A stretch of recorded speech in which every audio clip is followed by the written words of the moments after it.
നമസ്കാരം. മലയാളി വാർത്തയിലേക്ക് സ്വാഗതം. ആമയിഴഞ്ചാൻ തോട് വൃത്തിയാക്കുന്നതിനിടെ കാണാതായ ജോയിക്കായി മൂന്നാം ദിവസമായ ഇന്നും തെരച്ചിൽ തുടങ്ങിയിരിക്കുന്നു.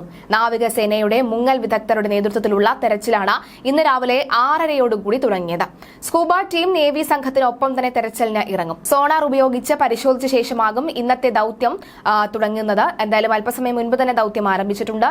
പക്ഷേ അപ്പോഴും ഈ ഒരു വില്ലനായി നിൽക്കുന്നത് മഴയാണ്. തിരുവനന്തപുരം ജില്ലയിൽ അതിശക്തമായ മഴ ഇന്ന് രാവിലെ മുതൽ തുടരുന്ന ഒരു സാഹചര്യമുണ്ട്. ഇന്നലെ NDRF-ഉം ഫയർഫോഴ്സും സംയുക്തമായി പരിശോധന നടത്തിയെങ്കിലും ഫലമുണ്ടായിരുന്നില്ല. തിരുവനന്തപുരത്ത് ആമയിഴഞ്ചാൻ തോട്ടിൽ വീണ് കാണാതായ ശുചീകരണ തൊഴിലാളി ജോയിയെ കണ്ടെത്താനുള്ള രക്ഷാദൌത്യം ഇന്നലെ താൽക്കാലികമായി അവസാനിപ്പിച്ചിരുന്നു. 34 മണിക്കൂർ നീണ്ട തെരച്ചിലാണ് ഇന്നലെ താൽക്കാലികമായി അവസാനിപ്പിച്ചത്. റെയിൽവേ ട്രാക്കിനടിയിലൂടെ കടന്നുപോകുന്ന ടണലിൽ സ്കൂബ സംഘം മുങ്ങി പരിശോധന നടത്തിയെങ്കിലും ദൌത്യം ഇന്ന് ലക്ഷ്യം കാണാൻ കഴിഞ്ഞില്ല. അതിശക്തമായി വെള്ളം ഒഴുക്കിവിട്ട് മാലിന്യം നീക്കാനുള്ള ശ്രമവും ഫലം കണ്ടില്ല. 6 മണിയോടെ സ്കൂബ സംഘം ഇന്നലത്തെ തിരച്ചിൽ അവസാനിപ്പിച്ചിരുന്നു. അതേസമയം നേവിയുടെ മുങ്ങൽ വിദഗ്ധർ സംഘം എത്തുന്ന സാഹചര്യത്തിൽ തന്നെ മാധ്യമങ്ങളെ പൂർണ്ണമായും വിലക്കിയിട്ടുണ്ട്. നേവിയുടെ ഒരു അപേക്ഷയായാണ് ഇത് തിരുവനന്തപുരം മേയർ ആര്യ രാജേന്ദ്രൻ മാധ്യമങ്ങളോട് പറഞ്ഞത്. നേവി ടീമിന്റെ പരിശോധന അല്പസമയം മുൻപ് ആരംഭിച്ചു. ഇപ്പോഴത്തെ പരിശോധന സ്വതന്ത്രമായി നടത്താനാണ് തീരുമാനം. മാധ്യമങ്ങളോ മറ്റു ഉദ്യോഗസ്ഥരോ വരരുത് എന്നാണ് നേവി അറിയിച്ചിട്ടുള്ളത്. കളക്ടർ ഉൾപ്പെടെയുള്ളവരുമായി നടത്തിയ ചർച്ചയിലാണ് തീരുമാനം.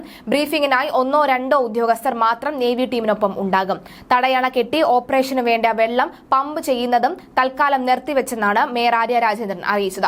നേവിയുടെ തീരുമാനം വന്ന ശേഷം ഇക്കാര്യത്തിൽ തുടർ നടപടികൾ സ്വീകരിക്കാമെന്ന് മേയർ പറഞ്ഞു. തിങ്കളാഴ്ച രാവിലെ നടക്കുന്ന പരിശോധനയിൽ നേവി സോണാർ ഉപയോഗിച്ച് ടണലിലുള്ള ദൃശ്യങ്ങൾ ശേഖരിക്കുമെന്ന് ജില്ലാ കളക്ടർ ജെറോമിക് ജോർജ് പറയുന്നു. കഴിഞ്ഞ ദിവസം രാവിലെ 11 മണിയോടുകൂടിയാണ് മാരായിമുട്ടം സ്വദേശി ജോയിയെ കാണാതായത്.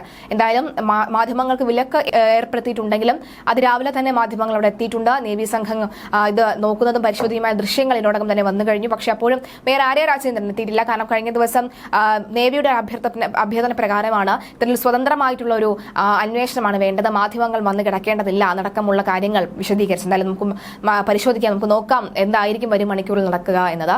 ഒരു പ്രതീക്ഷ അദ്ദേഹത്തിന്റെ ജോയിയുടെ ജോയിയെ കാണാൻ കഴിയണേ എന്ന ഒരു പ്രാർത്ഥന തന്നെയാണ് നേവി ഉദ്യോഗസ്ഥർക്കും ഉള്ളത്.